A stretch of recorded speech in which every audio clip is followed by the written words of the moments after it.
As we head into late summer during a surreal year where coronavirus drastically changed our lives, many beaches and parks are seeing less visitors as most Americans choose to practice social distancing. This practice has brought change that many children are having difficulty grasping as they're kept from their friends and favorite summer activities. It's a challenging summer. Dr. Noelle Alcroof is a pediatrician with Pacific Medical Centers in Bothell. She says while kids don't necessarily have to remain in isolation, risk assessment should be the first thing on parents' minds.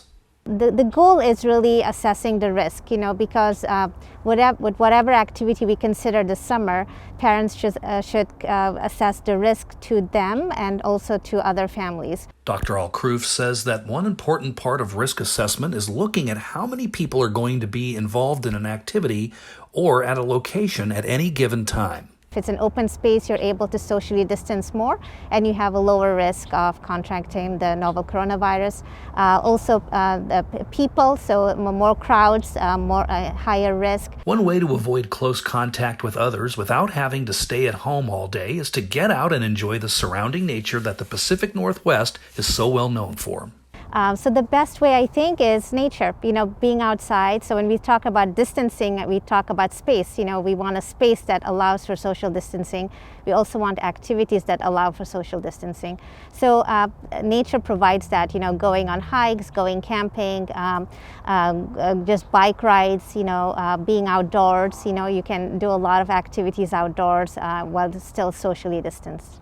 When it comes to traditional summer activities like sports, Dr. Alcroof recommends that children stay active and participate, but she adds that masks should be a new accessory to all sporting equipment. But we want kids to play sports and we want them to be active, so it can be done in a safe way. I would recommend wearing the masks when possible, still socially distancing, and maybe going for the sports that allow for those things, allow for social distancing and while still being active.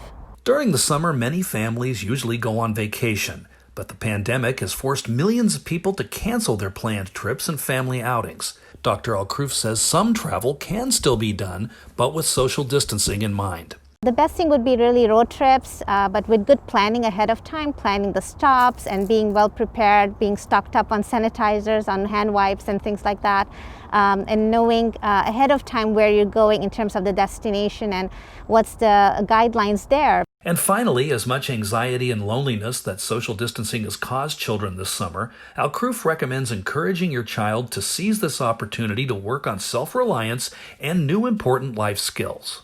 I would love them to take advantage of this time, as weird as that sounds, but there's a silver lining to everything. And I think with challenging times, the challenge will pass, but the lessons remain. So that's what I'd like them to take from this, is try their best to try to build resilience in their kids. This is a great opportunity actually, because it provides so many lessons and so many ways to adapt.